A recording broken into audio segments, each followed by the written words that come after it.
Bueno, voy a darle paso al público. ¿Quién quiere empezar preguntando? No sé quién tendrá el micrófono por ahí. Allá. Por favor, identifíquense antes de hacer la pregunta y un favor, dos favores. El primero, que sea una pregunta y no una editorial. Y la segunda recomendación, no hagan dos preguntas en una. Adelante. Bueno, Antonio, buen día. Yo soy Julián Gómez, soy estudiante de periodismo de acá de la universidad. Y ya que hablabas de un poco del giro económico, entonces voy al grano. ¿Crees que ese giro económico para la industria de los medios debe darse no solo en la mesa de las juntas directivas de esta gente que maneja los recursos, ¿no? Pensando un poco en publicidad, además, como pues los retailers de los medios, sino que también debe darse al interior de las salas de redacción? Un poco pensando en la calidad del producto, o sea, como afinar también las plumas de cada periódico, de cada revista, o afinar las voces de cada emisora, lo audiovisual de cada canal de televisión para hacerle un mejor producto. Yo creo que me parece una excelente pregunta, francamente, y me parece que la respuesta corta es sí. Eso es exactamente lo que hay que hacer. Primero, el periodismo actual, el área de negocio y el área de redacción está muy unida. Hoy las empresas periodísticas no pueden permitirse el lujo de hacer producto que no sea rentable, simplemente porque no sobreviven. Y los periodistas tienen que entender que su producto es rentable, y esto no es una mala palabra.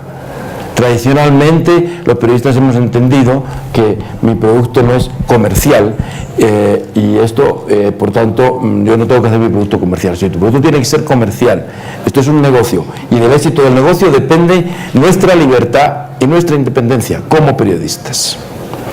Seremos más libres y más independientes en un negocio que funcione mejor, porque si no funciona mejor, lo que vamos a tener es que necesidad de subsidios, de ayudas que nos van a limitar nuestra libertad. Así es que es muy importante que el área de negocio y el área de redacción estén unidas, y que los periodistas contribuyan a la rentabilidad del medio. Y es más, la revolución en realidad se tiene que empezar en las redacciones. Los periodistas de dentro de muy pocos años, los periodistas ya en el país, no tienen nada que ver con el momento en el que yo era periodista. El periodismo va a ser digital, va a ser totalmente digital muy pronto. El papel va a ser un producto residual en el mejor de los casos. Probablemente desaparecerá, pero si no desaparece va a ser residual.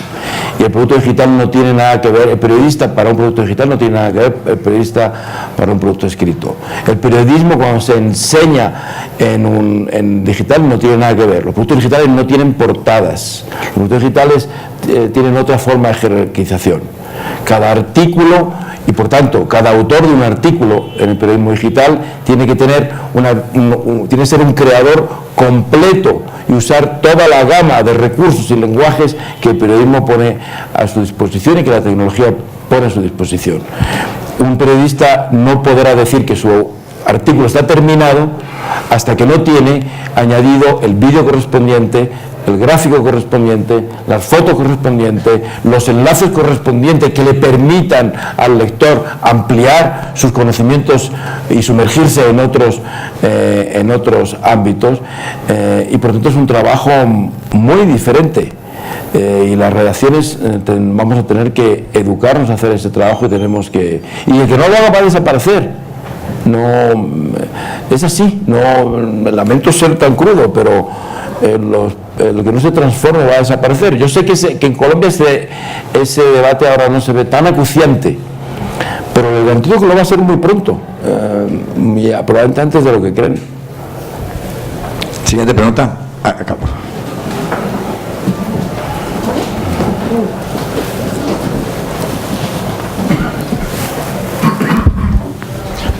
Buenas, mi nombre es Germán Bustos, soy docente de la Universidad Minuto de Dios. Voy a hacer un esfuerzo para cumplir las propuestas de Juan Carlos, pero es un esfuerzo. Quisiera como conectar más o menos como los tres temas que se está hablando ahí.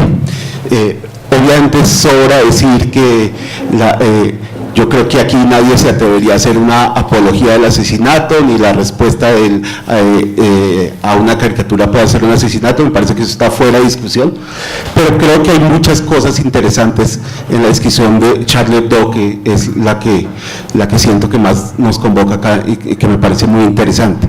Y quiero conectarlas con las dos intervenciones que hace Antonio de los otros temas.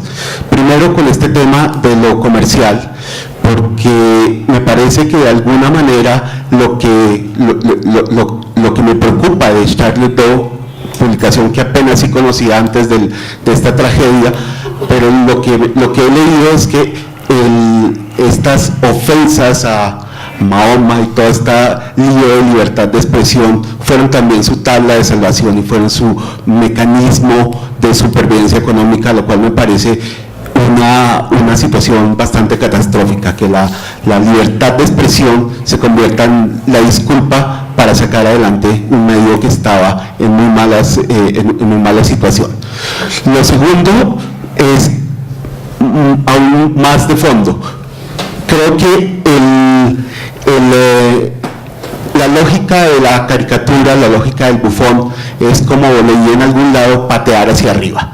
Es decía Antonio, criticar a los poderosos, criticar a todo eso. Y un poco estos tabúes que mencionaba de los directores de los medios de países musulmanes, que más o menos están imponiendo entre lo que llamamos políticamente correcto en este mundo, entre comillas, occidental, tienen que ver con evitar patear a los que no están arriba. Cuando decimos que los chistes son sexistas es porque estamos intentando equilibrar los desequilibrios de género, lo mismo con el racismo, lo mismo con el antisemitismo, que es una palabra bastante extraña, porque si nos atenemos a la lógica bíblica, los árabes también son semitas. Y de alguna manera creo que el problema más grande es que... Perdón, ¿y cuál es la pregunta? Porque ya se vuelve otra conferencia, yo se lo presento un año. El otro problema, me parece, es que cuando el país se propone traer la modernidad acá, creo que es una forma de colonialidad nueva, es una forma en que nos pasa lo mismo que nos está pasando con los musulmanes, no somos capaces de entenderlos, no somos capaces y no hacemos el esfuerzo. ¿Qué vamos a hacer para entender a los musulmanes, para sacarlos de ese surrealismo? ¿Qué vamos a hacer para lograr hacerlo sin obligarlos a atenerse a la lógica europea? Esa es más o menos la pregunta, qué pena. No sé, es complicado, es difícil responder a eso de una manera. Nosotros no tenemos que hacer, bueno, hay algunas cosas que no hay que hacer, por ejemplo, invadir Irak para imponer la democracia, ni invadir Libia y luego, o bombardear Libia y luego nos da miedo quedarnos allí y nos vamos todos a casa y dejamos que los libios se maten entre ellos. Esas cosas no las tenemos que hacer. Y hay que, los poderes políticos, pues obviamente tienen que generar canales de integración de las comunidades musulmanas en Europa. Gran parte del problema existe porque la integración de las comunidades en Europa está siendo lenta y difícil, y son muy grandes. En España viven 1.700.000 musulmanes, es una comunidad importante, ¿no? Y su integración es difícil, no solamente porque no existan los canales para la integración, sino porque se hace difícil la convivencia de estas culturas. Y hay que trabajar en esa dirección, pero el mayor desafío, yo creo, la mayor responsabilidad no es de qué podemos hacer nosotros por ellos, sino qué pueden hacer ellos por ellos. Hay mucha gente en los países islámicos que no está conforme con vivir bajo las reglas de la Sharia y que no quiere que la gente del ISIS o de Al-Qaeda les gobierne. Hay mucha gente que también quiere prosperar y vivir de acuerdo al siglo en el que le ha tocado vivir. El mayor desafío y la mayor responsabilidad, creo yo, que está dentro de las sociedades árabes por eliminar a los elementos que tratan de devolverlo al pasado. Desde Occidente se puede ayudar, contribuir, pero es muy difícil porque a veces cualquier ayuda de Occidente se transforma en una excusa o en un pretexto de los radicales. ¿Alguna otra pregunta? Aquí.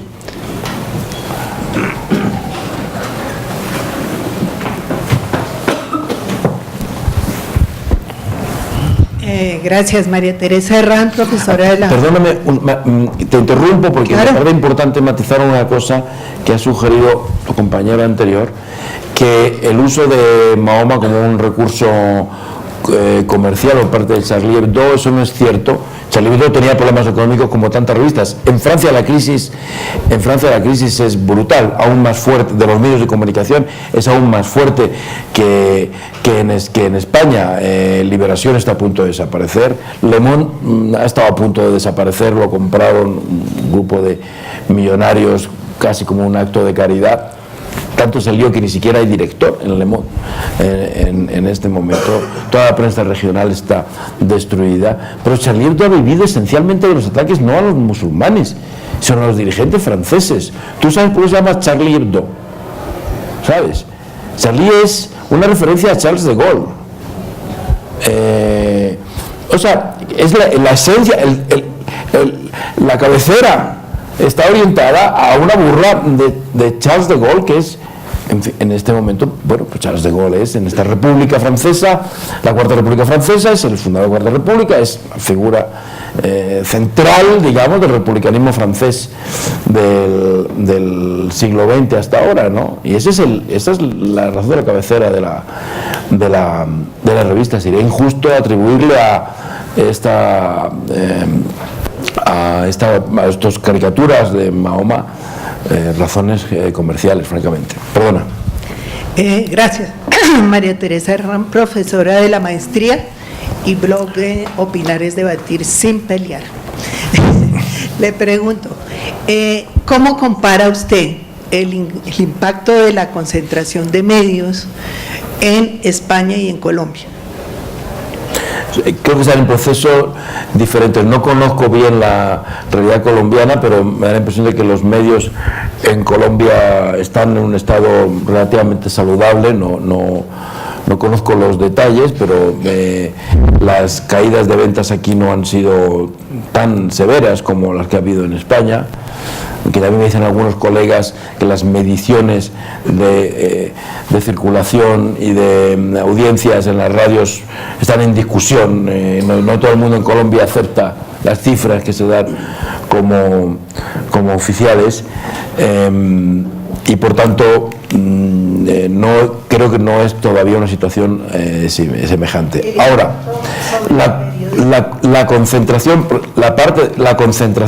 los medios van a tener que ir a una gran concentración, no hay otra alternativa, como ha ocurrido en tantos otros sectores. No tiene ningún sentido que en este momento haya en Madrid 4 periódicos, digamos, nacionales, ¿no? Eso no puede seguir funcionando, no va a seguir funcionando, no va a haber recursos no va a haber publicidad, porque incluso aunque haya lectores, no va a haber anunciantes que sean capaces de pagar esa cantidad de periódicos. Como no va a haber anunciantes suficientemente poderosos en los periódicos regionales, les va a costar mucho sobrevivir, porque los periódicos regionales disfrutaban hasta ahora de la ventaja de que dirigían a un público al que no tenía acceso prácticamente a nada más. El público de Cali o de Medellín se movía en el entorno de Medellín o de Cali hasta ahora.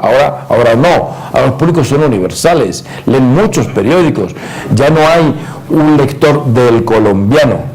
El lector del colombiano lee el colombiano y después El Tiempo y después El País y después el New York Times, y son lectores de distintos medios. Entonces los anunciantes de repente valoran menos las cabeceras. El colombiano pues ya les resulta menos atractiva de lo que era. Claro, esto es un proceso gradual, porque esto tiene que ir acompasado con una transformación tecnológica. Hasta que no haya fibra óptica en Medellín, pues eso no será realmente, no se acelerará. Pero cuando la tecnología y tú puedas conectarte por móvil desde el último rincón de Colombia, La venta de periódicos, la suscripción a los periódicos va a desaparecer. Aquí está el fenómeno también amortiguado por este asunto de la suscripción. La mayor parte de las ventas son por suscripción y por tanto es como una tradición que el periódico entre a casa, incluso aunque nadie lo lea. Yo dudo que los jóvenes colombianos lean el periódico aunque las ventas de los periódicos no hayan bajado. Tengo serias dudas, porque los jóvenes no leen el periódico en ninguna parte del mundo. Y dudo que aunque lo reciban en su casa, los jóvenes lo reciban. Lo recibirán, pero no creo que lo lean. Y por tanto, cuando tengan ellos que pagar la suscripción, dudo que la mantengan, francamente. Siguiente pregunta. Allá. Gracias, Antonio. Alfredo Bonilla, estudiante de la maestría de tercer semestre.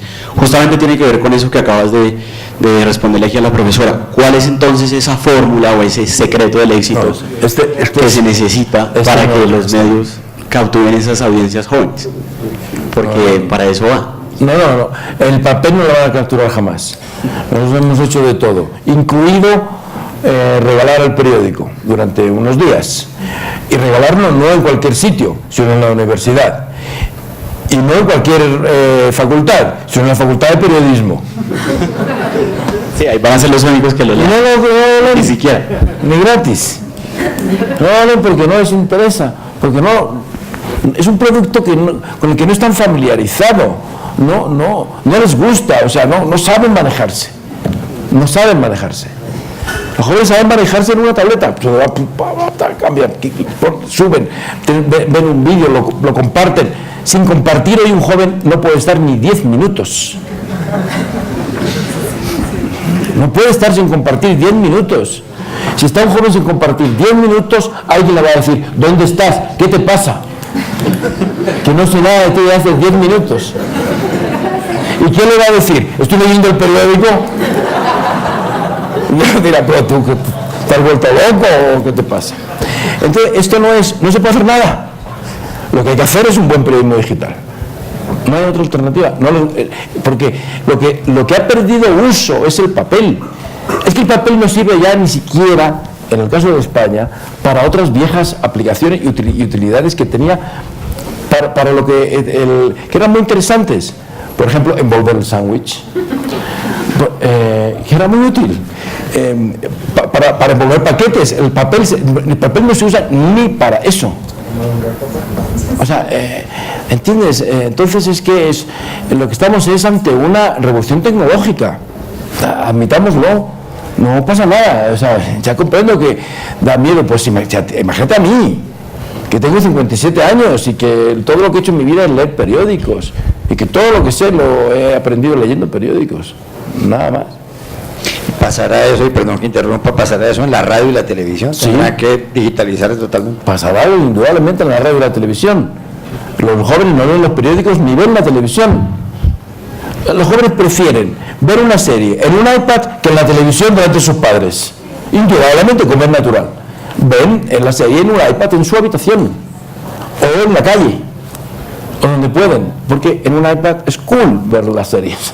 En la televisión, en un sofá, es una lata ver la televisión. Nadie ve la televisión. Los jóvenes no ven la televisión como antes. Seleccionan lo que quieren ver, se lo bajan, dicen eso en España, no sé si se dice aquí así, se lo bajan tanto el rato. Te has bajado el capítulo 13, la temporada tercera de no sé qué.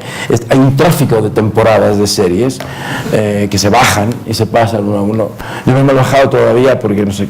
Y luego lo ven cuando pueden y de nuevo compartiendo.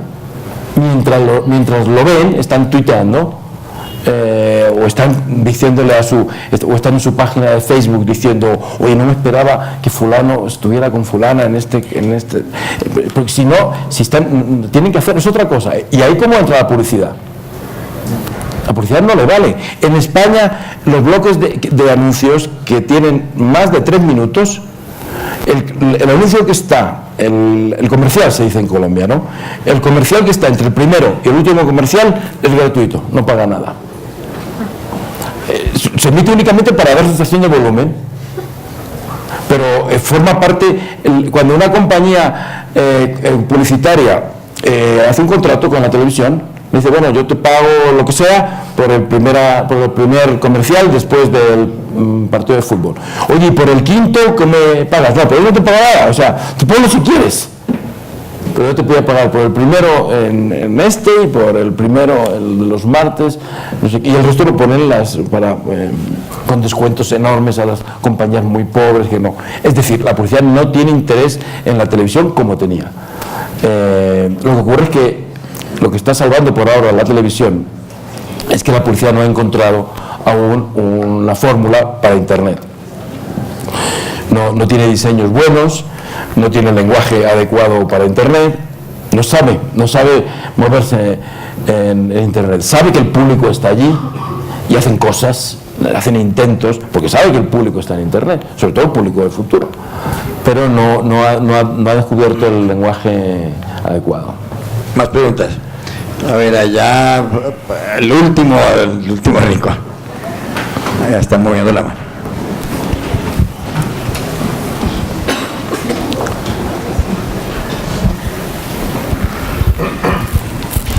Gracias, buenos días. Vengo de Uniminuto Radio, la emisora de la Universidad Minuto de Dios. Mi nombre es Néstor Ballesteros y gracias por estas palabras también. En términos de radio y en regiones también se ve un fenómeno que se llama la censura indirecta, que tiene que ver con esa bolsa de publicidad que tienen generalmente los gobiernos, las alcaldías, las entidades regionales y territoriales. En ese sentido, empezar a hacer un trabajo juicioso de libertad de prensa, de ser crítico, de llamar al orden, de exigir rendiciones de cuentas frente a un trabajo en que la pauta publicitaria está mediada por esto. ¿Cómo damos respuesta a ese periodismo regional que, digamos, en Bogotá no se ve tanto, pero en emisoras sobre todo y a nivel regional es muy notorio? No he entendido la pregunta. La pregunta es esta: ¿cómo simplificarla? ¿Cómo hacer un buen periodismo cuando efectivamente se tiene el tema de la restricción de la pauta publicitaria, cuando está determinada en muchas oportunidades por los gobernantes? Bueno, es difícil, ¿no? Hacer buen periodismo siempre ha sido difícil. Nosotros tratamos de hacerlo todavía. Nosotros hemos tenido muchas restricciones en nuestro presupuesto, pero el país no ha perdido ni un solo corresponsal en el extranjero. Al contrario, hemos aumentado nuestra planta de periodistas en el extranjero. Hemos aumentado el número de periodistas en China y hemos aumentado el número de periodistas en América Latina. Los dos lugares que nos interesan y que están vinculados. Tenemos más periodistas en China porque queremos contar noticias de América Latina que se producen en China. Y hemos contratado a 2 personas, que uno es un experto en economía y otro un experto en política, para que trabajen con medios, con fuentes chinas vinculadas a intereses en América Latina. Y hemos hecho una redacción grande en Sao Paulo y una redacción muy grande en México. Es decir, que en tiempos de austeridad pues hemos tratado de simplemente variar nuestra apuesta. Claro que se puede hacer periodismo de calidad, se puede hacer periodismo de calidad en Internet, y yo leo muchísimo periodismo de calidad en Internet, hay unas excelentes historias en Internet, se puede hacer historias largas en Internet y tienen mucho éxito. Nosotros tenemos una parte del país que se llama A Fondo, que es una sección de nuestra edición digital y que tiene muchísimo éxito, y los índices de lectura son altísimos, ¿no? Antonio, quería, digamos, poner un poco más en contexto. La pauta publicitaria está también determinando la sostenibilidad del medio, es decir, el pago de las personas que están ahí trabajando. Entonces, existe esa dicotomía, ¿no?, entre la libertad de expresión, pero también la sostenibilidad del medio de comunicación. Es que no es una dicotomía. La publicidad ha sido siempre el sostén económico de los medios de comunicación, porque lo otro que hay son las subvenciones. No hay más alternativa, publicidad o subvenciones. Yo prefiero la publicidad, y la publicidad no ha impedido que los periódicos derriben gobiernos en varias partes del mundo. Yo no creo que eso sea una dicotomía, yo no creo que haya una contradicción entre la libertad de expresión y el mercado publicitario. Más preguntas. A ver, acá.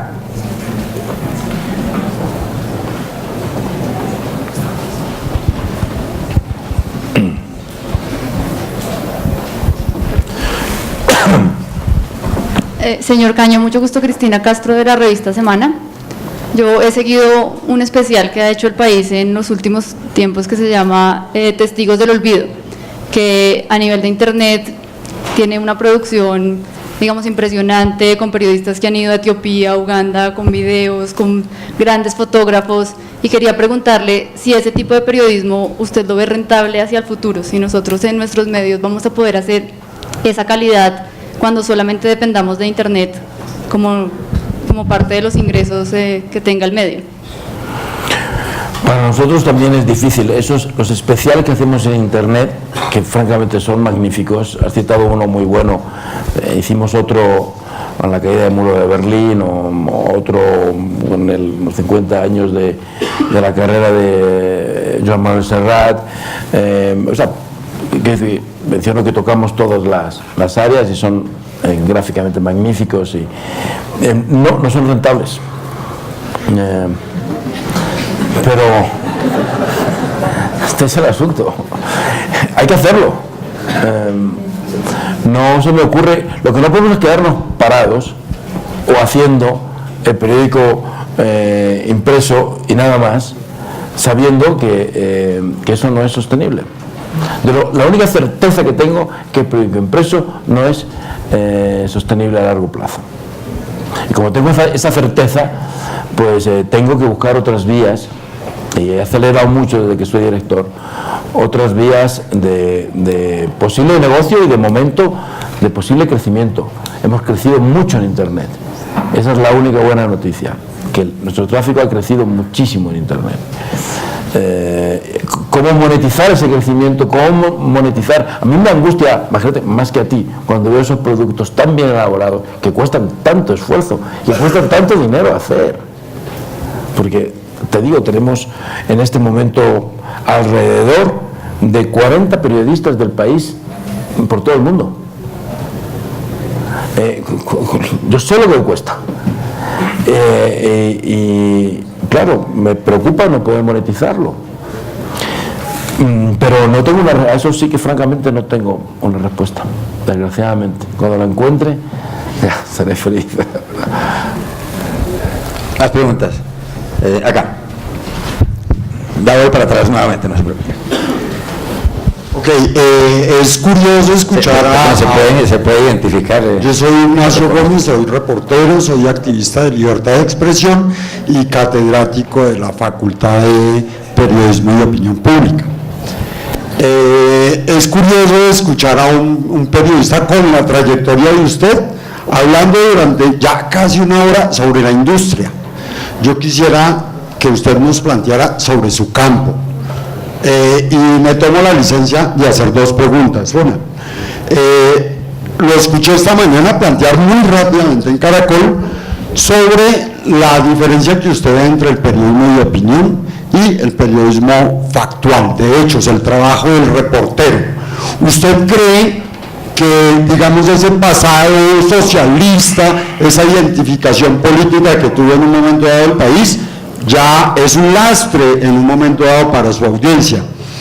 Dos, usted es un gran entrevistador. ¿Qué tiene una entrevista? ¿Qué necesita una entrevista para ser contundente, para sacar el jugo del entrevistado? Me parece muy interesante la crítica que ha hecho, a que llevamos mucho tiempo hablando de la industria, efectivamente, que refleja una realidad que no podemos negar, que esa es en este momento mi obsesión y nuestra obsesión. En este encuentro de Davos que mencionaba antes, hablábamos de Charlie Hebdo, pero nuestra cabeza estaba en la industria. Este es un negocio amenazado de muerte, no estamos bromeando. A mí me parece inconcebible un mundo sin periódicos, como decía Jefferson, ¿no? Pero la humanidad ha visto a lo largo de la historia transformaciones inconcebibles.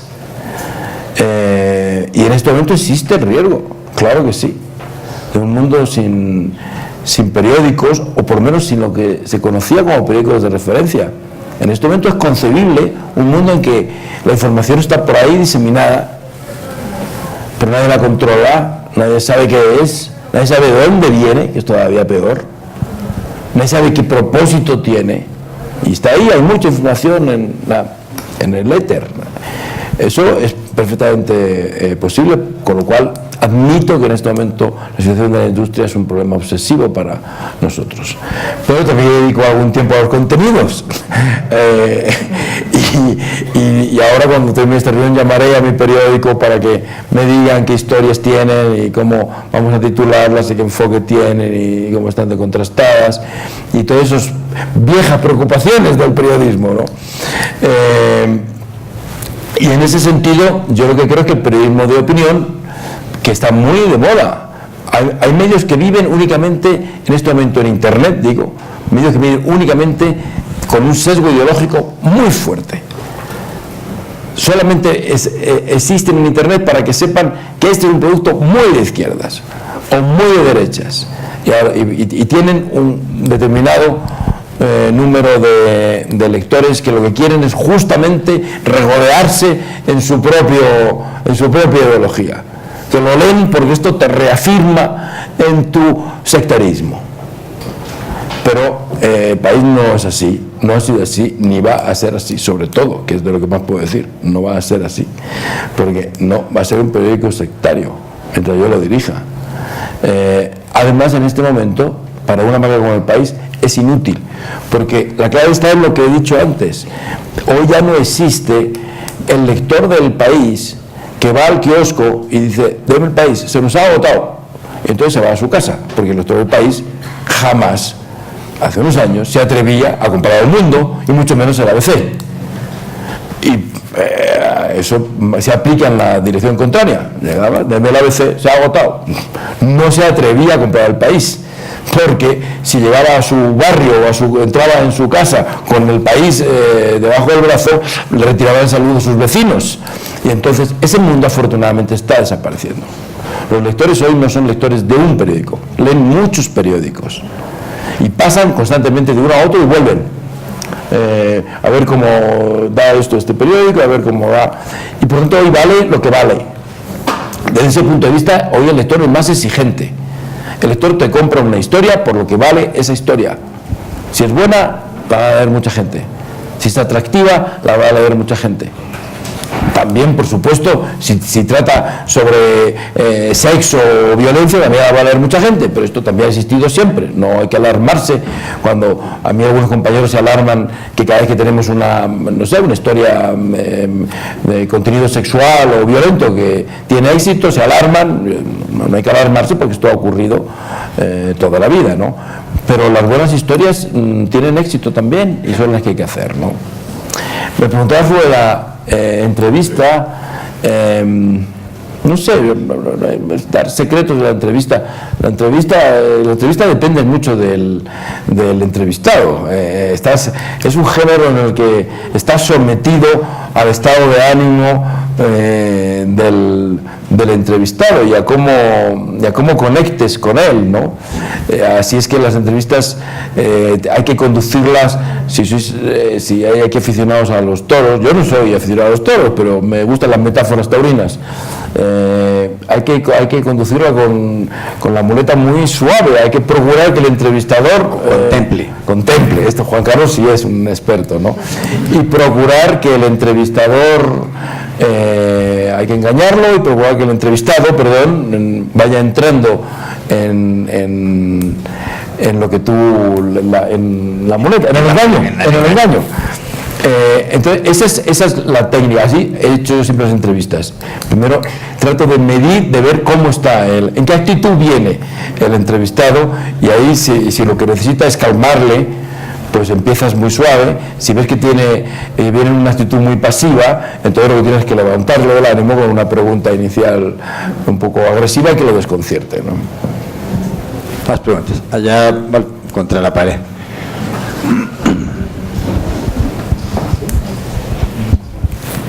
Buenos días, me llamo Lucía Benavente, soy periodista pero no represento a ningún medio aquí. Le iba a hacer primero una aclaración. Yo estudié en la Universidad de Zaragoza y a mí me llegaba el periódico El País y yo a las 8 de la mañana me peleaba para conseguirlo, así que para que se quede tranquilo, sí que llegaba y sí que lo leíamos todos. Le iba a hacer una pregunta sobre el caso Monedero, pero como creo que más que una pregunta sería una entrevista y por respeto a los demás simplemente le voy a preguntar por algo que leí en una entrevista que le hizo Ana Pastor en Yotown poco más de un mes después de estar en el cargo, y era, ya que estamos hablando de no autocensurarse, de la libertad de expresión, de Charlie Hebdo, que a todos se nos llena un poco la boca también con eso a veces.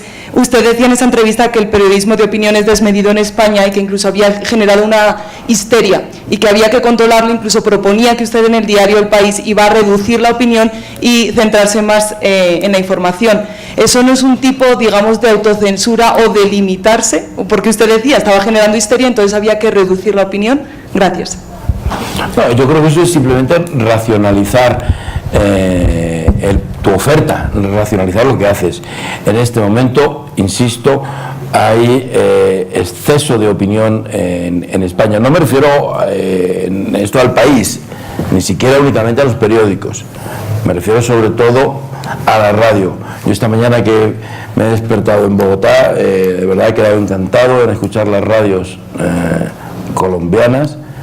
He escuchado RCN un rato, he escuchado Caracol otro rato, ambas me han parecido informativas, interesantes, incluso que hablaban de asuntos que yo no conocía bien, como el de esta antigua jefa del DAS, que ahora, pero me lo han explicado bien. Yo no sabía ni una palabra y lo he entendido, oyendo la radio.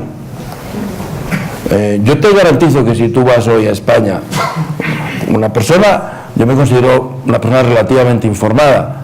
Una persona relativamente informada de Colombia mañana se baja del avión en Madrid y pone cualquier emisora de radio y no entiende nada, solo entiende que hay un montón, que hay una jauría gritándose. Es todo lo que entiende, pero no sabe por qué se gritan, no sabe cuál es la razón de ese odio que está pasando en este país para que se derrame este veneno constante. No está pasando nada tan grave como para eso. Tú eres española, por lo que he deducido por tu acento, y estás acostumbrada, pero la gente no está acostumbrada. Eso no es autocensura, eso es sentido común. Los medios en España han perdido el sentido común. No es que necesiten autocensura, es que han perdido el respeto a los lectores.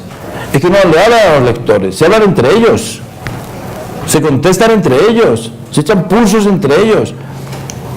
A ver quién columnista es más agresivo que el contrario, o a ver qué comentarista de radio dice la frase más hiriente o que más puede doler al rival. El público ahí es un actor pasivo en todo ese circo. Eso es lo que yo quise decir en la entrevista con Ana Pastor. Y el asunto de Monedero te lo explico ahora sola si quieres, porque sería largo. Yo sé que en España tú eres española y joven y entonces te interesa lo de Monedero, pero luego te lo explico. Monedero es un personaje político español que, como suele pasar a mucha gente de Podemos, tiene tolerancia cero a la crítica, como le suele pasar a casi toda la gente de Podemos, y se entiende, porque cuando participas en una manifestación cuyo objetivo es conquistar el cielo, tú no entiendes la crítica, porque ¿qué hago yo de malo? Si yo todo lo que estoy haciendo es llevar por fin a esta sociedad que está siendo objeto de robo, de corrupción, en fin, todo lo que está pasando en España. Y yo salgo a la calle y soy de Podemos para llevar a esta sociedad felizmente, acompañarla hacia el cielo de Podemos. Y encima me critican. Entonces no entienden la crítica, no aceptan la crítica, porque mucha gente cree que está viviendo una misión. No saben que son miembros y votantes de un partido político que tiene los mismos defectos que los demás.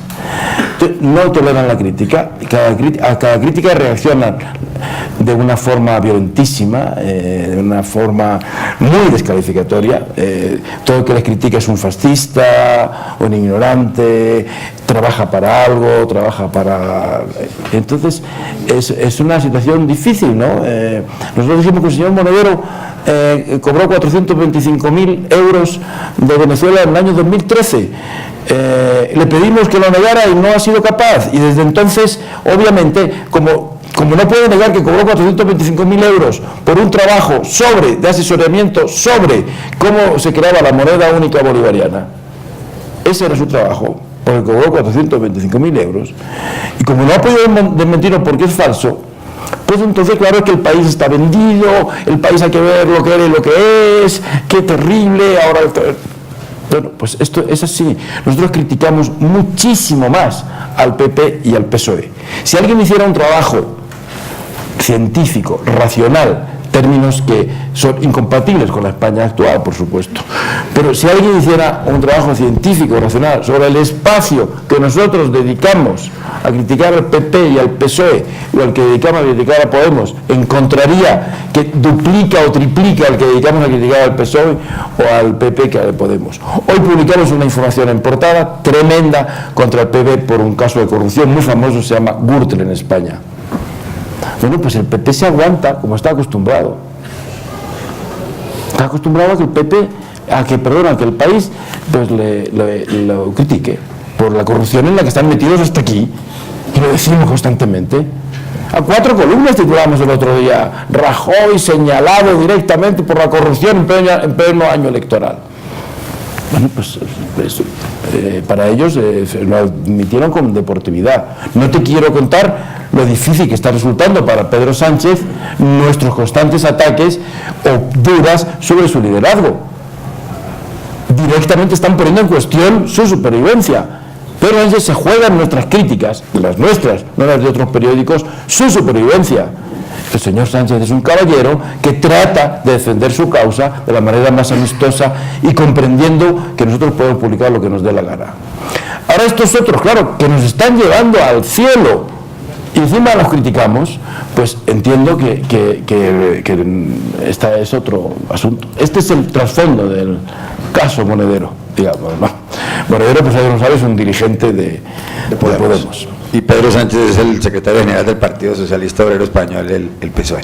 ¿Alguna otra pregunta? A ver, allá atrás.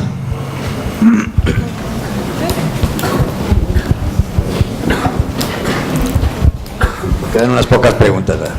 Buenos días, me llamo Nicolás y soy estudiante de la universidad. Sabiendo usted que empezó a hacer como un periodismo personal, por decirlo así, al decir que tomó una experiencia ambigua, por decirlo así, y después tomó una formación académica y a su vez una ejecución, quería preguntarle ya desde sus perspectivas, ya que tiene como esos 3 tipos de plus, por decirlo así, sobre de pronto otras personas. Quería preguntarle si digamos que un periodista en qué grado de exposición o vulnerabilidad podría caer en una circunstancia sin el autoconocimiento del error, por decirlo así. Perdón, yo no entendí muy bien la pregunta, ¿la puede hacer fácil? Directa. Las preguntas deben ser directas. ¿En qué error puede caer un periodista sin darse cuenta? ¿Qué? Perdón. ¿En qué error puede caer un periodista sin darse cuenta? ¿Cuáles son los errores más comunes en los que... No más comunes, porque puede caer en el error sin el consentimiento de que lo está cometiendo. O sea, ¿en qué errores puede incurrir un periodista? ¿Sí? Esa es la pregunta, sin darse cuenta. Sin darse cuenta. Ya. El periodismo es una profesión que tiene muchas consecuencias, algunas muy inmediatas y muy graves.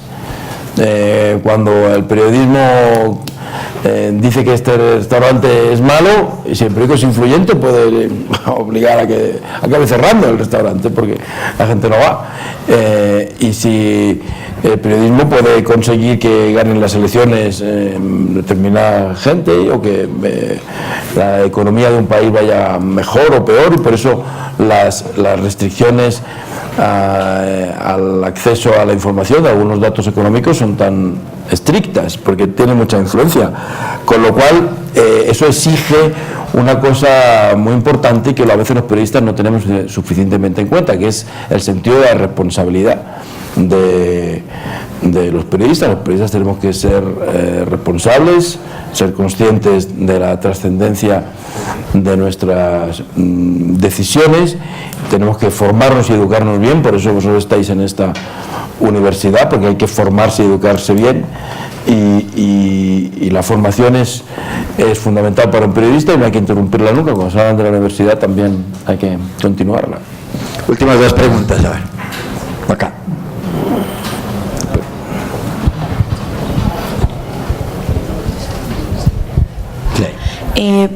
Gracias, mi nombre es María Margarita Rivera, soy estudiante de periodismo de aquí de la universidad. Mi pregunta es enfocada a los esfuerzos que se han hecho para generar un mejor ambiente para los periodistas a nivel de libertad de prensa. La mayoría de los esfuerzos normalmente son locales o a nivel de gobiernos nacionales. ¿Qué se puede hacer o qué considera usted que se puede hacer a nivel internacional para garantizar que los periodistas alrededor del mundo no sufran amenazas como la sufrida por ejemplo, el semanario Charlie Hebdo? Ese es un asunto muy interesante. En la reunión que mencionaba antes se trató la necesidad de crear un organismo de defensa, de actuación inmediata cuando un periodista está en riesgo o cuando alguien sabe que un periodista está en riesgo. Allí estaba el rector de la Universidad de Columbia, el director de la Escuela de Periodismo de la Universidad de Columbia, que es la más influyente, más importante del mundo en periodismo, y ellos él prometió que van a poner este mismo año a disposición de todos los periodistas del mundo unos instrumentos legales de protección, y que van a tratar de crear una oficina de ayuda a todos los periodistas del mundo, y efectivamente creo que es necesario un organismo de ese tipo que nos proteja a los periodistas, porque a los periodistas, como decía antes, que los matan sencillamente. Es una profesión de altísimo riesgo. Ahora nos hemos enterado de estos 12 colegas franceses, pero como decía, es que ha habido muchos muertos. En México ha habido varios muertos este año. No quiero aventurar una cifra que no tengo con precisión documentada, pero hemos hablado de 2 periodistas muertos en las últimas pocas semanas, en ambos casos periodistas que trabajaban para medios locales, casi desconocidos, y que están sometidos a la arbitrariedad de narcotráfico o los caciques locales, y en fin, en Colombia yo conozco muchos periodistas y sé lo difícil que ha sido aquí hacer periodismo para los colegas, muchas veces situados entre dos fuegos. Recuerdo la época en la que te disparaban de la guerrilla o de los paramilitares, y era realmente difícil, ¿no? Última pregunta. A ver, allá detrás de la televisión, de la pantalla. Gracias. Yo me llamo Simón Villegas y soy estudiante aquí del Rosario del pregrado. Mi pregunta es, pues, se ha hablado de las, digamos, amenazas externas que tienen los periodistas en el ejercicio de su profesión o la libertad de expresión, pero ¿cómo se deben manejar las salas de redacción y, bueno, pues todo este asunto cuando el intento de censura viene de parte del dueño por decirlo así, del medio, que puede llegar a pensar que el trabajo de los periodistas está afectando sus intereses? Por decir algo, que el grupo en El País sacan una crítica horrible contra una novela de Vargas Llosa, y eso puede afectar las ventas de Alfaguara, pues que según entiendo hacen parte del mismo grupo empresarial. ¿Cómo se maneja ese tipo pues porque un empresario no va a matar a un periodista de pronto, pero sí tal vez va a limitar su expresión? Por ahora. Bueno, está bien, es buena pregunta, sí. Pero la risa era porque no descartamos la posibilidad de bueno, una aclaración. Alfaguara ya no es del País, con lo cual eso nos ha liberado mucho.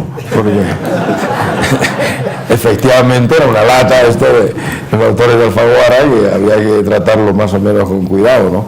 Porque aparte los autores que estamos aquí, cuando hablamos de presión, nos imaginamos siempre la presión de los grandes empresas o de los poderes políticos o de los grandes, o de Al-Qaeda.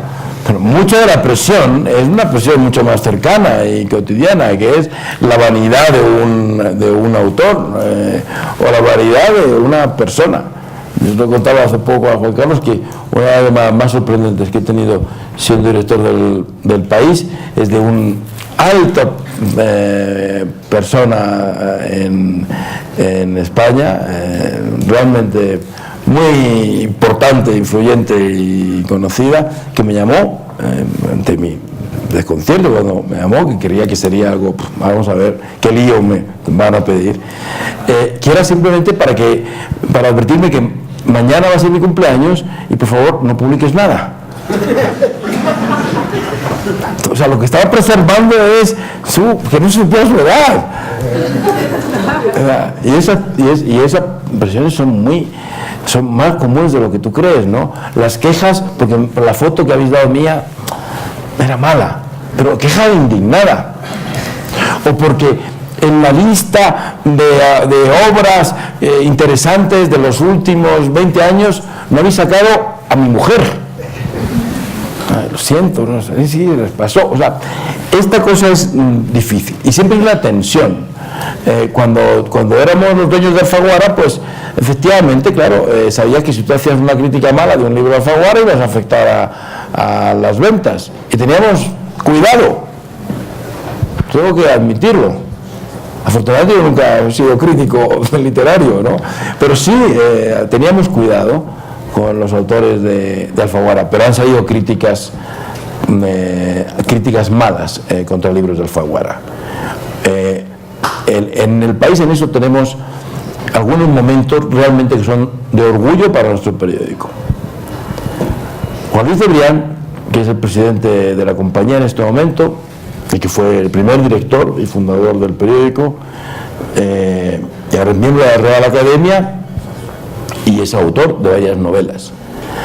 La primera que escribió se llamaba La Rusa, y el crítico de aquel momento pues la leyó e hizo una crítica pésima en el periódico. Y entonces todos quedamos en estado de shock cuando leímos aquella crítica, ¿no? Pero no pasó nada. O sea, bueno, pues ahí está. Eso ha contribuido a proteger en el fondo la imagen del periódico. La presión de los dueños de los periódicos empieza a ser distinta, por lo menos. Antes los periódicos solían ser de propiedad de una familia y claro, los intereses de la familia había que al menos preservarlos de los grandes. Hoy los periódicos suelen tener las propiedades mucho más difuminadas. Nosotros en el país ahora mismo nuestra propiedad es mucho, está desde fondos de inversión hasta bancos y muy difusa. Y eso te facilita las cosas porque es imposible atender los intereses de tantos propietarios que muchos redactores ni siquiera los conocen, ni siquiera saben quiénes son. Así es que, a ver, admitiendo que esa tensión existe y que todos los medios tienen que cuidarse de